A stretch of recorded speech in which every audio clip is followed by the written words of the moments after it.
Tarehe 20 mwezi wa kwanza mwaka 2026, Jeshi la Kujenga Taifa lilitangaza nafasi za kujitolea kwa Watanzania kuweza kujiunga na mafunzo hayo ambayo yanatarajiwa kuanza mapema mwezi wa 4 mwaka huu wa 2026. Sasa katika mchakato huo, Jeshi la Kujenga Taifa huandaa timu maalum kwa ajili ya kwenda sasa katika mikoa yote ya Tanzania bara pamoja na visiwani kwa ajili ya kwenda kuhakiki ili kuona kwamba vile vigezo vya kujiunga na Jeshi la Kujenga Taifa kujitolea vimefikiwa. Sasa leo hii tarehe 17 mwezi wa pili mwaka 2026 hapa katika ukumbi wa Mabele ulioko katika jiji la Dodoma, zile timu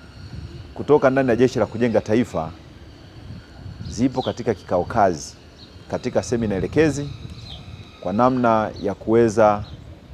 kuenenda na zoezi la kuhakiki vijana hao kabla ya kutawanyishwa na kupelekwa kwenye makambi ya Jeshi la Kujenga Taifa tayari kwa kuanza safari yao ya mkataba wa miezi 24,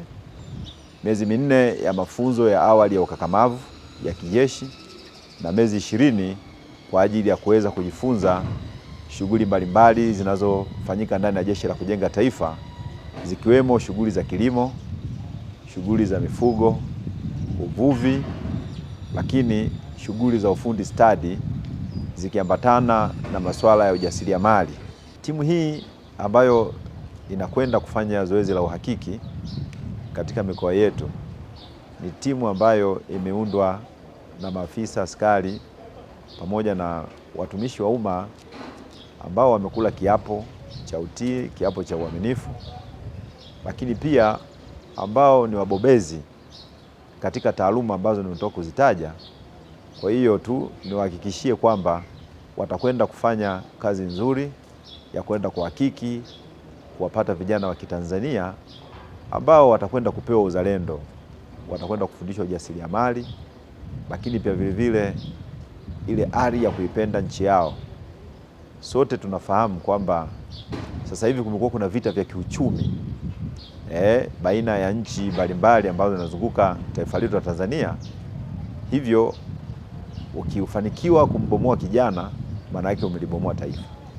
Na Jeshi la Kujenga Taifa lenyewe lipo katika kumjenga kijana kuweza kuitambua nchi yake, kuweza kuipenda nchi yake na kuitumikia nchi yake kwa moyo mmoja na kwa nguvu walizokuwa nazo kuhakikisha kwamba taifa letu linabaki kuwa salama.